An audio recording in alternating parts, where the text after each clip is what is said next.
Well, welcome everybody. I'm not accustomed to talking to non-porcelain groups. I've done many of those. This is the first time that I've talked about porcelain where there's a slight understanding or knowledge about it.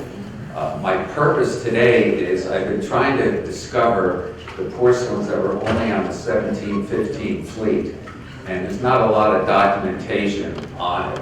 But I'll start by just saying that everybody loves a good story, and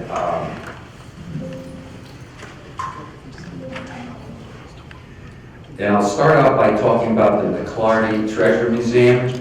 And we have a movie there called The Queen's Jewels, and we have a lot of 1715 artifacts. How many of you have been to the McClarty Treasure Museum? Wow. Well, then some of this will be hopefully filling in what you've seen. We do have representatives in the back from the Sebastian Inlet State Park. John has been extremely helpful in accommodating and becoming a little better educated about what was going on in 1715.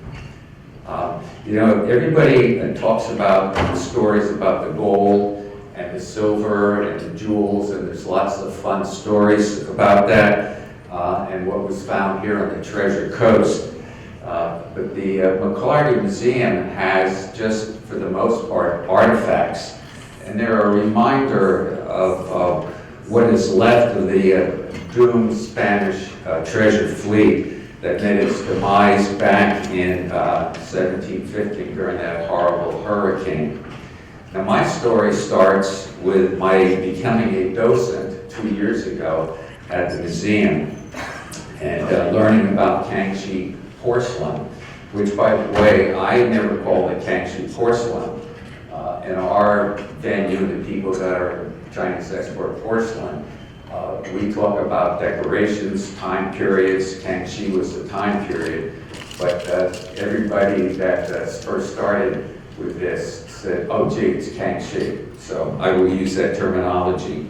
What's interesting, there's a lot of colorful stories that are told about the Golden Age. You've heard some of them here today. I'm not going to talk about the pirates, and I'm not going to talk about some of the other colorful stories. I'll try to focus it just on the porcelains from the New and the Old Spain. Chris Fasciano started my deep dive into the 1715 Spanish fleet history with his article in February 2024 in the Vero Beach magazine, and it was titled The Colorful Cargo. That really got my attention because in my initial time in the museum, there was no talk about the colorful cargo. Everything else had to do with either metal detecting or where can I go out and find gold and silver. And one of the things that he said was, quote, sometimes the greatest treasures are hidden in plain sight, unquote. And Chris asks and answers a lot of questions about what happened before, during, and after the storm. The article is very good. You can see it if you want on the Vero Beach magazine website, and if you want, I can always send you a copy of it.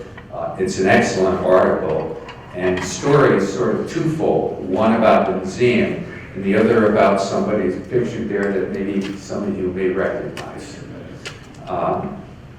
Now, the interesting thing is that we hear about all the finds and the adventures of the treasure hunters, and I've been pleasured to be able to meet quite a few of them in this past year.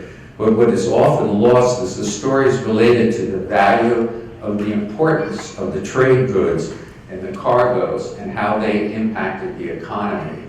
And interestingly enough, all the treasured gold, which is very valuable to our time now, was not a major component of what was going on for those 250 years that Spain controlled the wealth of the Americas. And there's many stories about the famous people like Mel Fisher, and there's been a huge interest in metal detecting. I don't know a lot of the people, but in starting my research, I saw this picture in the files of the society, And I'm sure all of you have been on the website for the society, but the wealth of information there is just absolutely phenomenal. Now, who am I? Well, my interest has been in the history of blue and white Chinese export porcelain. This is called a Canton decoration. And this was the most popular decoration on porcelain coming into the Americas right after the American Revolution. In my area of expertise really dates from 1789 going forward to the present time. My wife Gail and I wrote the book, Collecting Canton in Pursuit of the Best, in conjunction with our daughter Erica Mellin. My wife wanted to write a book for 20 years, and we just never could agree on it. So my daughter finally said, I'm taking over. Mom, you do this, you do the photography. Dad, you do the research. Well, 90% of the book is my wife, and I got about maybe 5% of the book. But that's just, I guess, the way it goes. It's the first book ever written on this topic, though Canton as a porcelain is extremely popular, particularly in the Northeast and along the eastern seaboard. And there are hundreds of homes up north that have Canton, and a lot of people who buy it in a huge quantity, almost like all the gold coins that's still available and that you can find. I divided the book into 3 sections. First, a broad introduction to Canton and the history of Canton. Then I did a detailed full-color photos providing examples of all 92 forms. I do have a copy of the book back there if you want to see it. We don't sell it anymore, but if you're willing to make a donation to the society, I'd be happy to have you do that and give you a copy of the book and autograph it for you. We also wrote in the book all of the characteristics or elements associated with the porcelain, and many of the forms are grouped according to function, according to a description, dates of manufacture, and dimensions. And that's sort of what I'm trying to do right now with learning about the 1715 fleet and that 12-year time period from 1701 to 1715. Picture here is the boss and my daughter, and this was my library. We had about 450 perfect pieces of porcelain in our collection that we gathered over 35 years. And we had over 1,000 items in our inventory until about 5 years ago when COVID killed our business. And at 76, I decided it's time to retire and enjoy research, which is I've been doing for the last 4 years. One of my earliest treasure stories is about a ship that sunk in 1817. And the ship was called the Diana, and this is a picture of it. The Diana was a merchant ship of the Honorable East India Company, and it carried variable cargoes from China to India. It struck rocks in the Straits of Malacca on March 4th in 1817, and there was an estimated 24,000 pieces of porcelain on that ship. The ship was recovered in 1994 by Malaysian historian Salvadorian Bell. I think some of you may know him.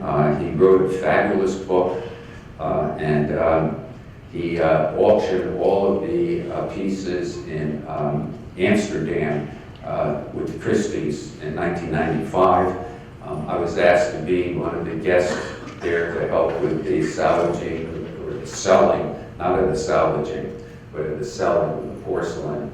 And I personally wanted to buy about 400 pieces. In fact, I tell the story, I got 3 huge trunks, and I packed them with packing material. And when I went through customs, they wouldn't let me go through because it was empty, just packing material. They thought I was smuggling. And when I got there, they had marked things wrong, and they said, well, I'm sorry, Rich, you have to live with the way that we identify pieces. And make a long story short, we spent 5 days there. We bought no porcelain. because we just couldn't afford. Singapore at the time was coming back, it was very wealthy. There were a lot of people there that wanted part of their heritage, and they paid prices that just was double and triple what I was able to sell. So I shipped all those boxes back, and they kept them in customs for almost 3 months because they were sure that I had something in there that I was smart. But that's what happens when you're an antiques dealer. You try to be economical. I wrote this article, which was published in June of 1995 in the Maine Antique Digest. And I don't know if you're antique collectors, but that was and still is one of the Bibles of the antique world. And the article that I focused on was the 400 plus pieces of Canton in the sale. And I went to great lengths to explain why it was there and what was interesting. Interesting enough, Sedgwick, I called him and asked him if he had any photos and pictures of porcelain. And I went through and he sold 6 of the Diana porcelain pieces, which was interesting.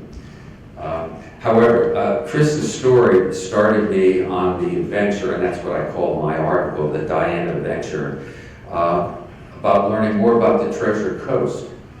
When I came here 20 years ago, I thought that the Treasure Coast meant there was just a lot of wealthy people, and I live on the island, and really do not understand this. And a lot of my friends are not from the area, they're from the north, and they come down, and they have no clue what the Treasure Coast is about. Their kids didn't grow up here, and their grandchildren, when they're young, they love to bring them to the museum. So we do get to educate them and make people a little bit aware. But unfortunately and sadly, most people are just not aware of the McClarty Treasure Museum and also about all the wonderful things that you folks are involved in. This picture here is from a painting that's in the museum, and it helps. Let me move forward. It helps me to begin to. Helps me to begin to position what the medallions were all about and how it actually started the global economy. And that's really, if nothing else, when you leave today, hopefully that you'll leave away with the sense that the global economy they controlled for 250 years. And today, everybody, if you're paying attention to the politics, which I don't get into, but all the tariffs and global economy and things that we're doing and trying to increase trade and so forth, all of that was going on back then. Many galleon scholars like Arturo Giraldez have traced the rise of the maritime route from Manila to Acapulco, beginning with the founding of the city of Manila in 1571. And ending in 1815 when the last galleon left the port of Acapulco for the Philippines. The Manila galleons established a permanent connection between the Spanish Empire in the America with the Asian countries. My background, though, is different from that. Most of what I know started out in Europe and England. We go around Africa, go to India, and then from there to China. And after the American Revolution in 1879, the Empress of China was the very first ship from America went directly to China. Everything prior to that had all been controlled through England. And we began also getting decorations like the Canton decoration that I showed you that was uniquely done just for the American marketplace. Now the story of the 250-year history of the Manila galleons is really about the strategic commodity fueling the global networks with silver. Giraldez explains how this most important precious metal shaped world history with the influences that stretch actually to the present. And the Chinese demand for American silver, the New Spain demand for porcelain, silk, and spices, which were the 3 main economies, though there were at least 26 other trade goods that they did. and ivory, which were vital to the Spanish economy. So, what is Kangxi porcelain that's in the museum? When I first went there, they really didn't know anything about it, so I had to really begin to learn a little bit about it. They did not have any historical records. They're there somewhere in one of their servers, but I never was able to find it. The first display as you walk into the museum is called the Ceramics and Glass Display, and it has 3 teacups, which I'll show you a better picture, and some multiple blue and white shards. Pictured here are the 3 teacups and some multiple shards. And I don't have a pointer, but in the top left is a blue and white, which is typical. And what is interesting about Chinese export porcelain, because of the glaze, it's totally impervious to seawater. So that teacup today looks exactly as it did 320 years ago when it was loaded on that ship. However, the other 2 teacups, if you look at them, they're white. And so why are the white teacups if blue and white was the most predominant? Well, I spent quite a bit of time with one of my colleagues, and we discovered, and you can't see it here, though I did take a movie of it, there is barely a visible black outline. And we would move the camera and the light around, and you can see that black outline come to detail. The purpose of it, and it was not etching, which somebody was trying to convince me that it was etched in there. It's just the pattern that the artist in Mexico City had to use to paint. And the artisans would use that pattern so they knew exactly what color to put where. If you go to the back of the display, though, here are those same 2 cups, and if you look at the bottom of them, you can see that there's a faint outline of a landscape decoration, which is typical, or flowers, and the colors are blue, which is your cobalt, green, and gold, which was very common at that time period. Also in that display case is the bottom of a teacup with what is called a artesinia leaf inside a double circle. And most porcelain from that time period would be marked with something like this or something close to this. This is a common mark found during the Kangxi period, which would have been 1662 to 1722 when Kangxi passed away. And this mark was used as an alternative to a rain mark, which is what you see in a lot of older and a lot of modern reproductions. And the emperor prohibited his rain mark, which would have been 6 symbols, to be on a piece of porcelain for exportation. I haven't found any research for that reason, other than I think that he just didn't want his name associated with the kinds of things that were being shipped out, and I'll talk about that a little more.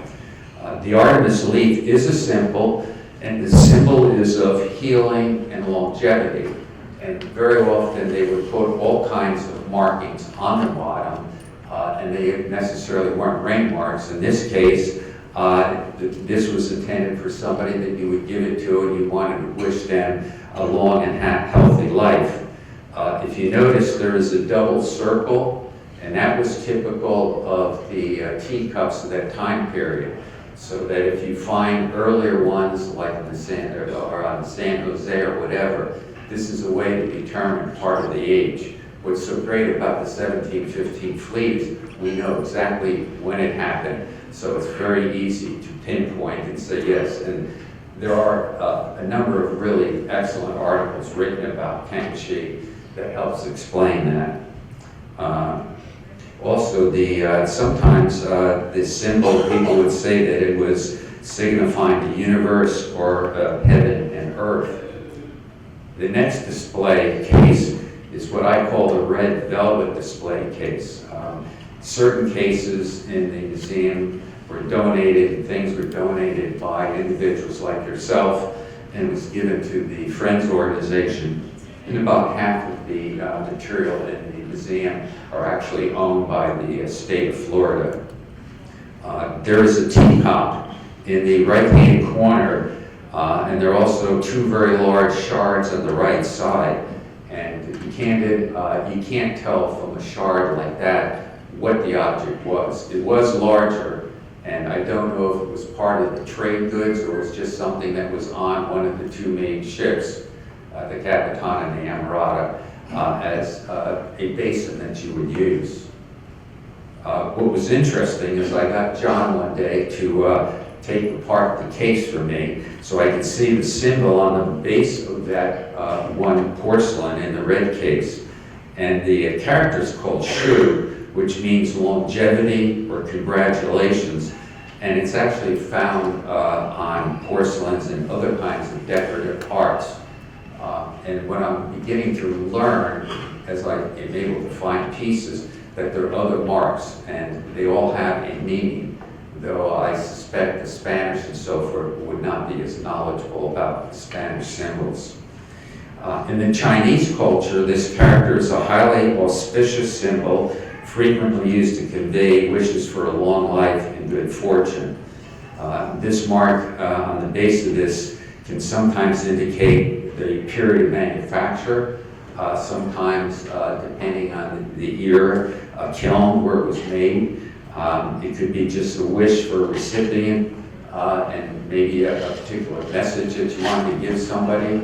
And in the latter part of the 19th century, when they were importing more things into America, even some of the businesses here would mark their name on the porcelain in the under blue. You don't see, though, on this cargo any porcelain that has a ring mark or a kiln mark. Now, this is a bowl that's in the archaeological display case, and it is what I call a rice bowl. It is a bowl. In China, you would use it for very simple things like eating rice. But if you notice that the sign says it's white majolica, the sherd is white majolica and was probably manufactured in Mexico City, and I don't think it is necessarily from the 1715 fleet. However, the person who put this in the display and called it majolica didn't know what it was. In fact, what this bowl is, it's what we call a Batavia vase. And Batavia is the name of a part of the islands in the Philippines that Holland used, and everything that they were doing in 1700 to about 1740 was all of this sort of round looking, and it was very popular. And it's called an iron oxide finish.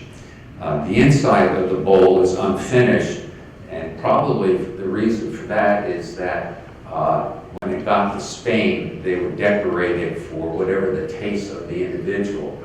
Most, though, of these cups that came out of China, particularly Qingdichen, they were very well decorated, and I've got many examples of those, but those were more expensive. Understand that this was very cheap, the outside was cheap, and they didn't have to do anything on the inside as far as the decoration. This broken Kangxi teacup is also in the archaeological display.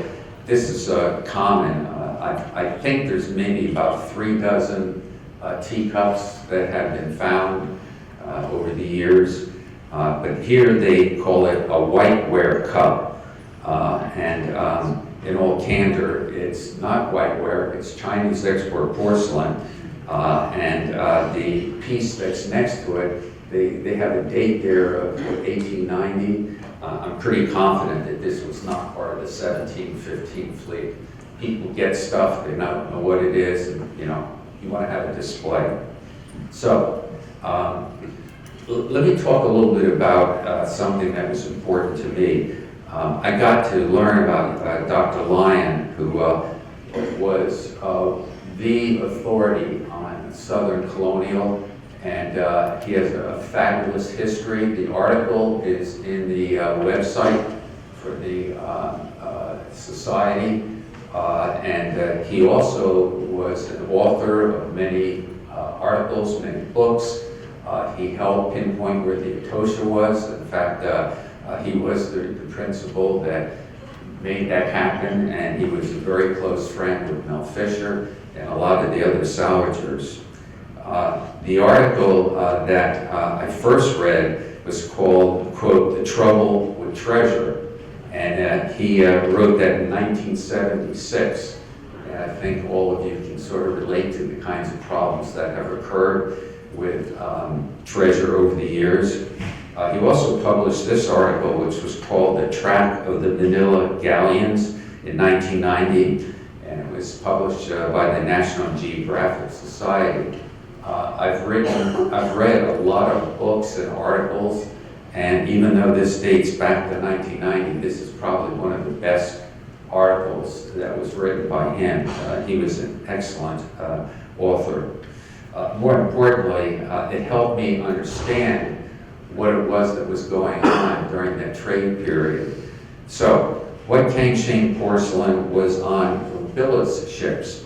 Well, there's an abundance of blue and white shards and teacups and rice bowls and plates and large bowl fragments found on 3 of the major sites, the Capitana, the Amarata, and the one down at Douglas Beach.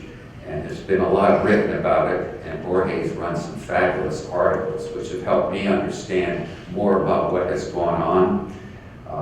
One of the things that I tried to research first was how much Chinese porcelain was on these 2 main ships. And I've come to realize that only one of the ships had an accurate manifest, which Jorge has documented. And the other one, there's different numbers, and I got a little confused. One person said this, one person said that.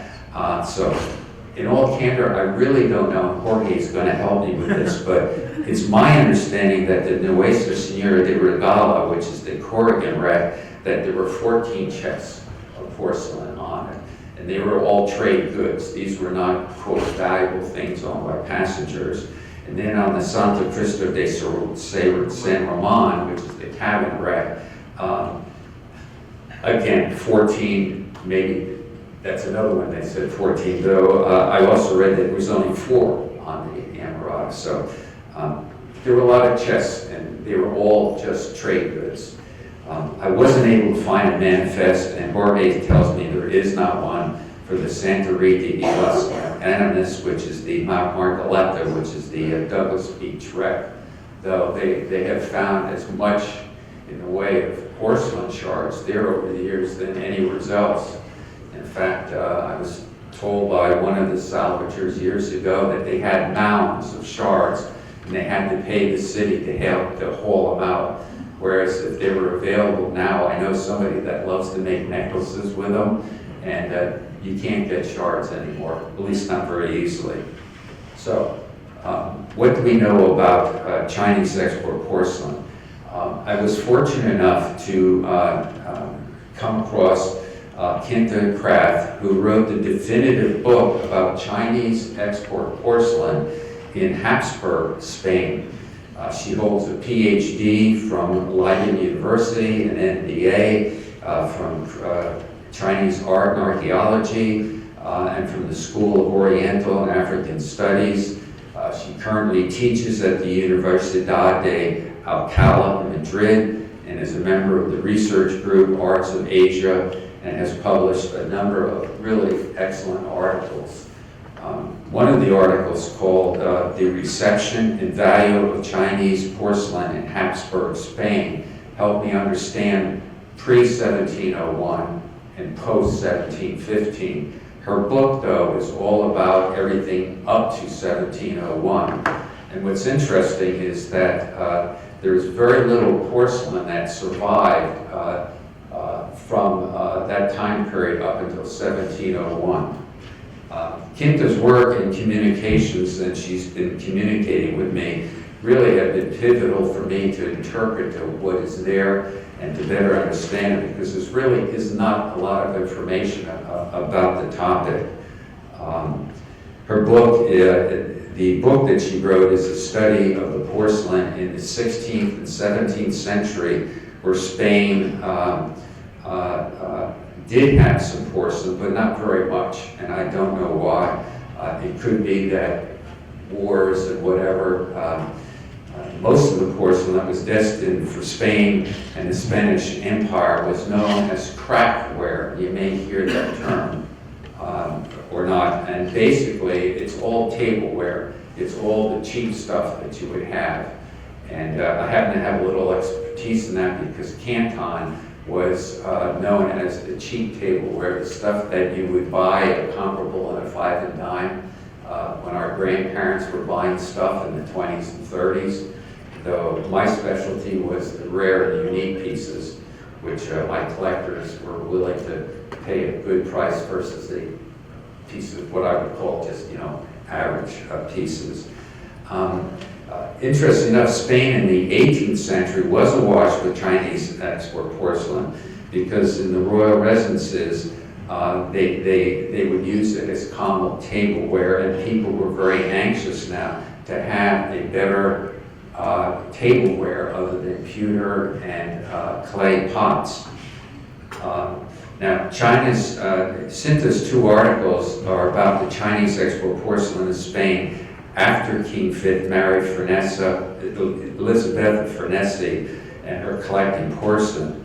When she died in 1766, she had the largest collection of Chinese export porcelain in Europe, which was very unusual because there were a lot of wealthy people in Europe that collected porcelain. So to have been recognized in 1766 with so much just tells you how much she loved it.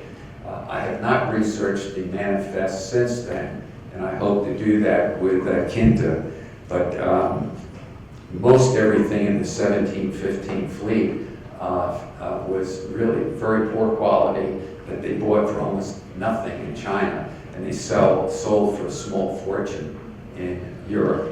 And the reason for that was that in the 1600s, the kings and all of the royalty, they had porcelain and they were drinking tea, which was a very expensive commodity, and coffee and hot chocolate. But there was a beginning, another level down in 1715, where these people wanted to have the porcelain cup, okay, to be able to drink these exotic and expensive wares. Well, I won't belittle any more on that. I wanted to show you this picture. This is an artifact teacup that's called a beaker. And this particular item, and it's from my book, in Canton and the Pursuit of the Best, is just a drinking cup. And it was typical of what was being done in the late 1700s and all in the 1800s. When I first went to the museum and they said these were teacups there, it bothered me because they're drinking vessels, but they were drinking vessels because they didn't have teacups with handles on them. That came later, or there were some, but they were extremely expensive. The beakers are drinking cups with a wide mouth and slightly flared sides. They have a simple, in this case, landscape decoration with a straight line border, common for the late 19th and early 20th century. They were approximately 2.5 inches tall and 3 inches at the top. That's the approximate size of the teacups. I haven't researched back historically, but I think that these go back hundreds of years as a very common form. Now, the cups that were on the 1715 fleet were very popular and very important. However, this is what they looked like. The very first information I could find about porcelains salvaged from the 1715 fleet was in the Park Bernay catalog of February 4th, 1967. Now pictured here are 5 teacaps that were sold. Three of the teacaps are in the front are blue and white. You'll notice that they all have different decorations. And the reason for this is because they would buy there are over 1,000 kilns or manufacturers along the seacoast.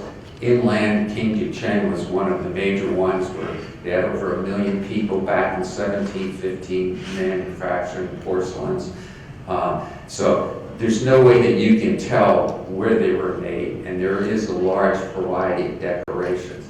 And I suspect probably what would happen is that one chest may have had one from one particular kiln or manufacturer, and another chest a different one, and they're all loaded together, and this is how they ended up.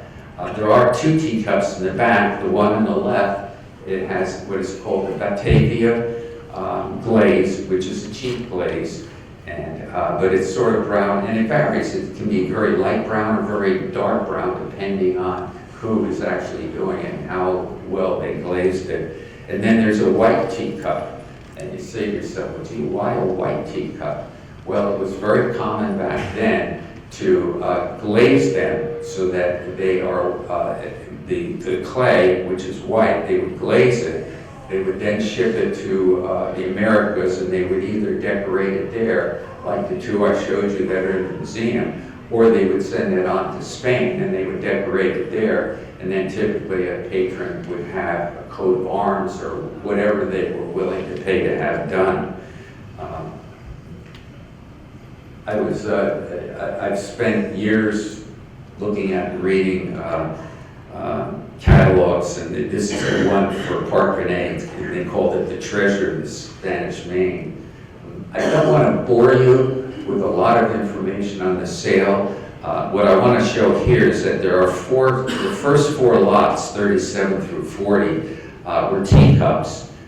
Each had a separate decoration, which to me would indicate that they came from different small kilns, either in Qingdacheng or along the China seacoast.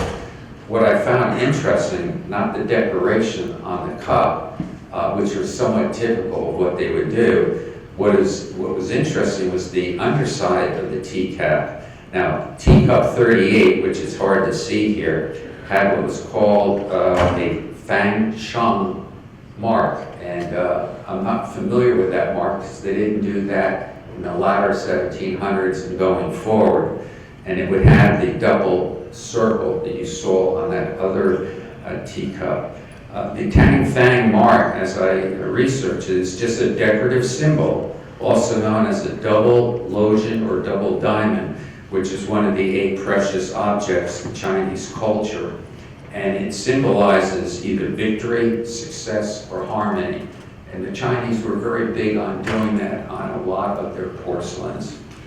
On the underside of cup 39 was what was called a chop seal, which again was not common in my time period, again with a double banded, but a chop mark on a Chinese porcelain is usually just a red seal or stamp, and it often featured characteristics, either names, auspicious phases, or reign titles applied with circular paste. And it basically served as the artist's signature or a mark of ownership, provenance, similar to what you would have on a Western piece of art, but they would sign a piece of art. Pictured here, by the way, the bottom part is the language, but it's not really worth reading. And these are just two teacups, and with a bowl with the Batavia iron oxide glaze. And pictured here are 2 teacups in a bowl that were lots 44 and 46. And back then, these things sold like for $150, $175. There wasn't a lot of interest in 1967 in the porcelain.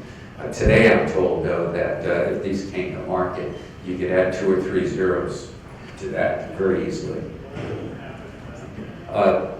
In March of 1922, the Society printed a Treasure of the Month with 2 intact Hangzhi porcelain teacups. These 2 teacups are the personal collection of diver Mike Blanchard, who has recovered several different types of Chinese porcelain from the fleets. One of these teacups was discovered in 2004 after Hurricane Jean, and the other one was found in 2021 at a different location. I think it was probably at the Cabinet Rec, or at least Corrigan's Rec.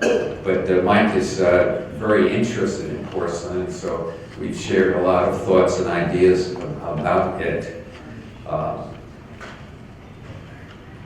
Here again are those same two porcelains with a slightly different view of it. And the thing that I want to sort of help you understand is when I first looked at these teacups, I said, gee, what flower is that? And supposedly I'm supposed to know something about flowers and what was done in China. And peony is probably the most popular form, and it typically represents wealth and honor. The chrysanthemum is another one which designates longevity. The lotus is used as a symbol for purity. Even the plum blossom is for resilience. And they also typically on larger pieces are joined with other kinds of motifs, either birds, insects, or rockwood. I simply could not figure out what these were. I talked to some friends who are in the business, and they said, Rich, they're just stylized floral decorations. They're not a specific flower. It's just that something they could do quickly and it looks like a flower. The first documented recovery of intact Hangzhou porcelain was reported by the Real 8 during the 1963 dive season. And while working on the Cabinet Rec site, the crew came upon an array of gray-colored mud within which they found blue and white chips of porcelain. This was not unusual, as they had found hundreds of tiny chips before, but this time, a little deeper digging in the mud, they found these bowls and cups stacked horizontally. Little by little, they dug the porcelain out, clearing away the mud with their fingers, and they ended up with 28 bowls and teacups. And that's the largest ever found at one time. And these are the ones that they found with onion bottles and measuring items. And I think a couple of these were actually sold at Park Benet. Here's another picture, and this is something that I began to see more and more, is that the porcelain is colorful. And so in order to sort of highlight the gold, they would do that with the gold, either with chains or with cones, or even with the emeralds. This one here is interesting. Again, what struck my eye, and this was in the Treasure of the Month article too, was if you notice up in the upper left-hand corner, there's a fairly large bowl with what the salvagers would tell me it's mud.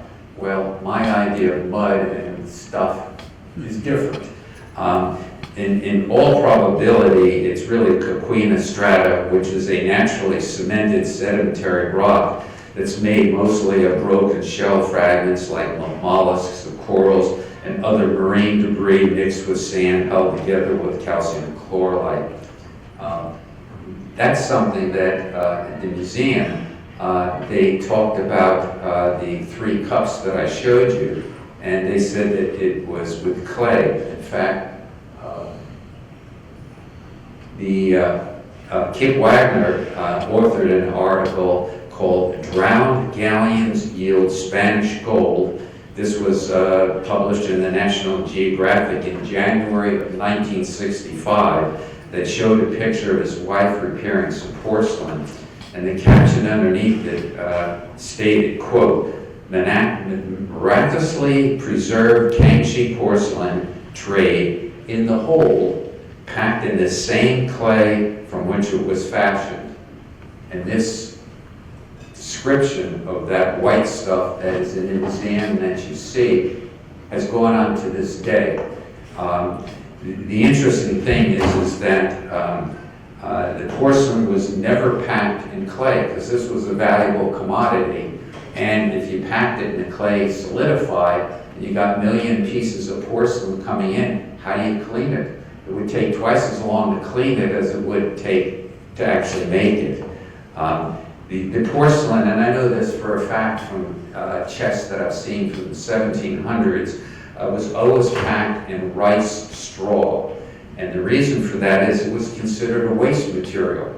Rice straw is a natural, biodegradable, and effective cushioning material, providing a shock-absorbing, lightweight, and organic alternative to modern filters, valued for its ability to protect valuable, fragile ceramics from impact, vibration, and movement during transport, leveraging the plant's inherent fibrous structure.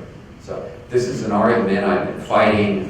It's still incorrectly identified, for example, in the museum, because that's sort of what people knew and understand. So moving on from there, what got me started in being interested in the porcelain is Mike Perna and Sal. They discovered this bottle while following a well-defined trail of scattered artifacts at the wreck site known as the Anchor Wreck. And I'm going to repeat a little bit of what Sal told, that I think it helps with my story. And it's in the Anchor Wreck, which is about 2.5 miles south of the McClarty Treasure Museum.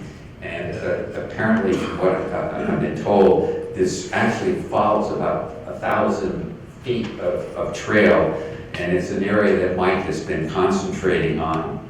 Now, in the article that was written by the Fleet Society, the artifact was classified, quote, as fascinating. And Sal, I'm sorry, but Sal was really fascinated by it. And he also, in the article, quoted that unlike many of the thick, heavy earthenware vessels recovered on the fleet wrecks, this item was a very unique construction. I will say this, Sal and Mike were very intuitive, so they sort of knew what it was, but they were looking for somebody that could, better validate it. And Sal continued in the article to say, quote, this vessel is extremely thin and delicate, much like the Chinese export porcelain that is sometimes found intact by divers. So he knew what it was, but he wasn't sure. Also, it has a glaze which, again, is not commonly found with earthenware jars. At first glance, its construction looks like a glass storage bottle in a, quote, onion-shaped reference to as an onion bottle. But obviously, they're not onion bottles, because onion bottles are made out of, for the most part, clay.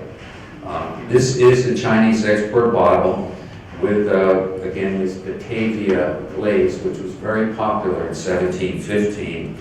And by the way, my Chinese is terrible, so the vase is known as a Yonghong Chungqingping vase. I hope there's nobody Chinese here.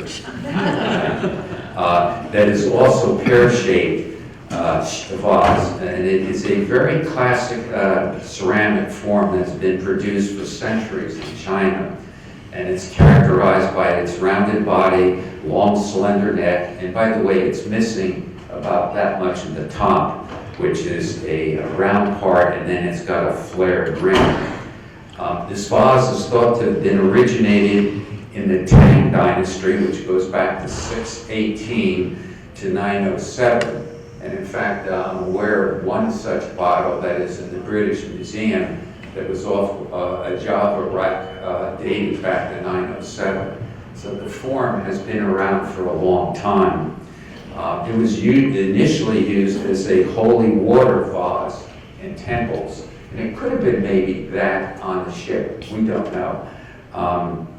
But in later times, it was used as a wine vessel.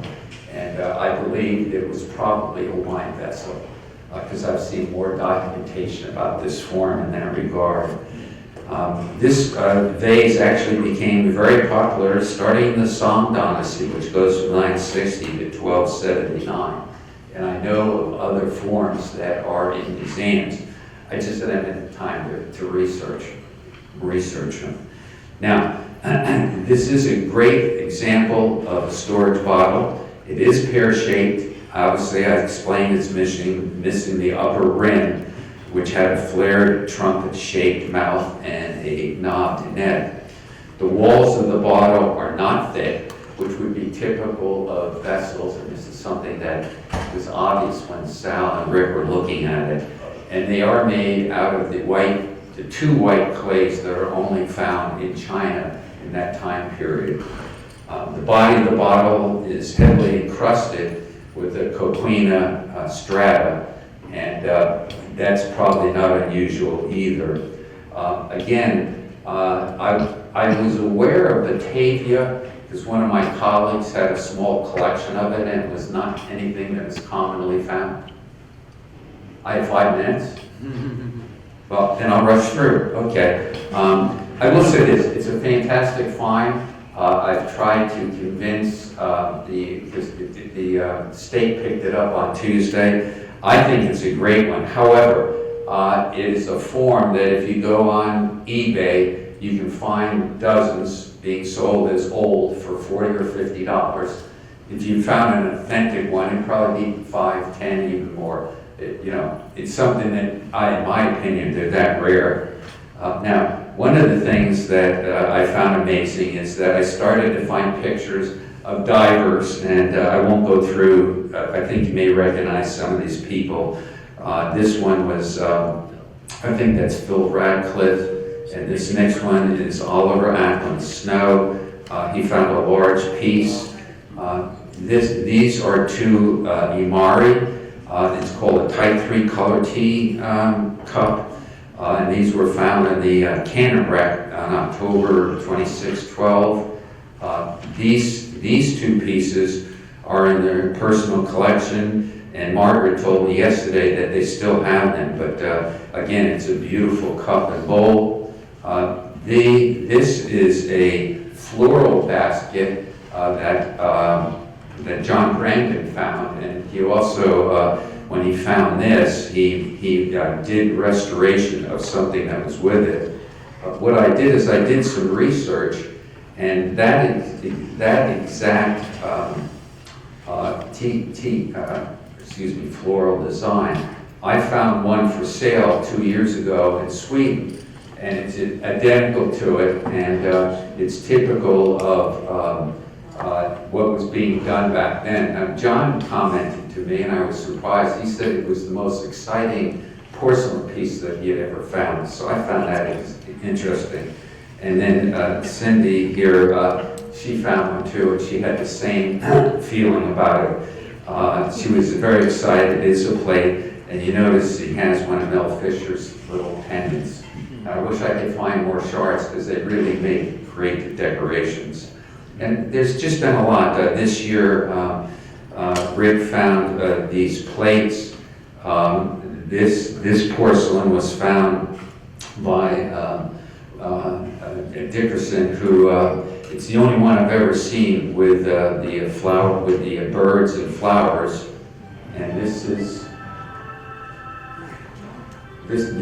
that dive that he found. And then on the left is the birds, and on the right is the flower basket.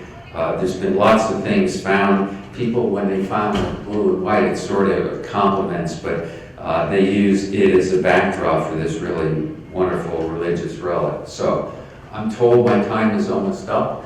I don't know if you have any time for questions. Be happy to answer them.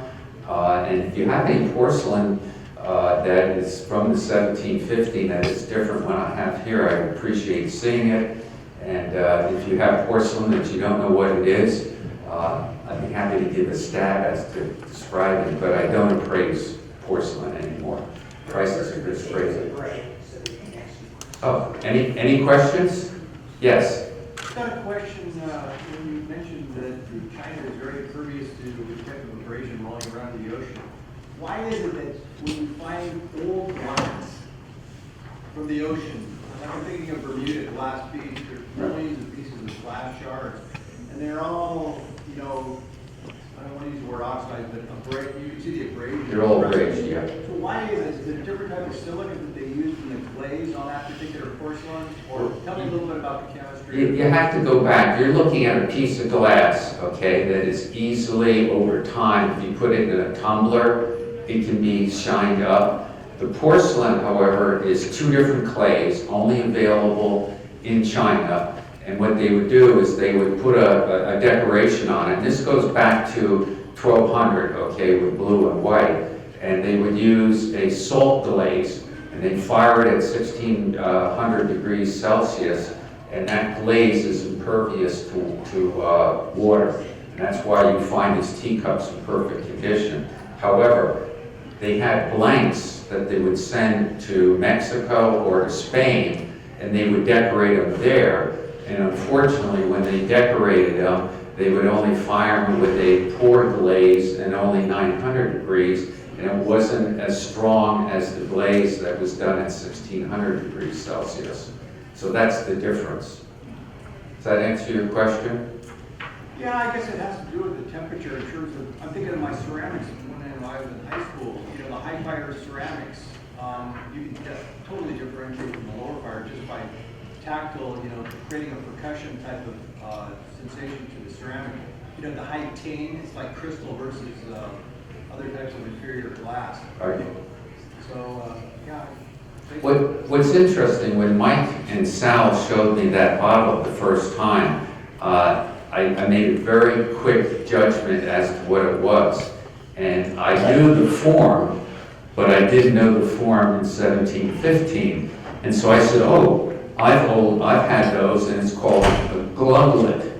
And I had sold them, but most of them started being brought to this country, and I've studied, for example, a collection of Mount Vernon has, and that dates from 1750 going forward, and they basically just water bottles that you would have with a basin, and you pour the water and go glug, glug, glug.